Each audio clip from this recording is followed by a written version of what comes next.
Okay, this is the sixth grade goal achievement summary for the 2024-2025 school year.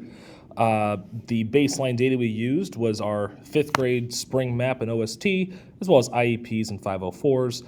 And we used collaborative learning, differentiated instruction, formative and summative assessments, graphic organizers and checklists, student data sheets, tracking goals, modeling, and scaffolding in order to reach said goals. One of the things that Ms. Pryor and I do very well together is we work together every single day in the morning. We have our planning period first thing in the morning, first period. We get together at minimum 20 minutes a day, and that helps us align our teaching strategies, get together. Our students are learning the same lesson at the same time. So, siblings that are together, have different teachers, are learning the same thing. It makes parents' lives easier, as well as, formative assessments to track progress and providing targeted interventions. We're able to really make sure our kids learn what they're supposed to learn.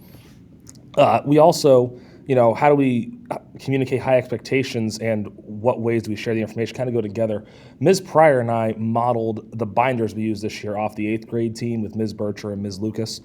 And we found that was very helpful in giving the kids a sense of ownership of their learning. So in these binders, we had their student goal setting and data sheets. We had rubrics, checklists, and we had our own binders to model it with them.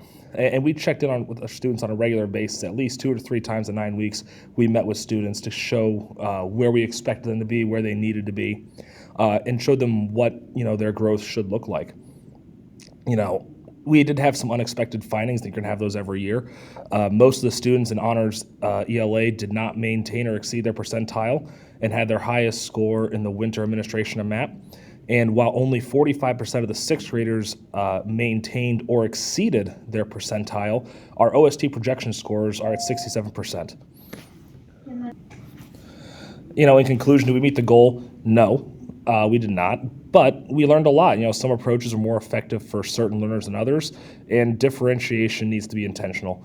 And some students made meaningful gains that are not reflected by the data. Moving forward for next year, we're going to continue to use the data tracking sheets, and we're going to prioritize students' understanding of the data.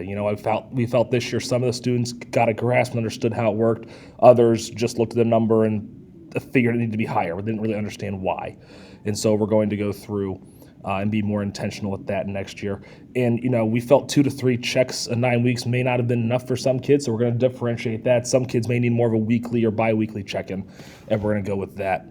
We also did implement some AI learning that, Eric Kurtz taught us.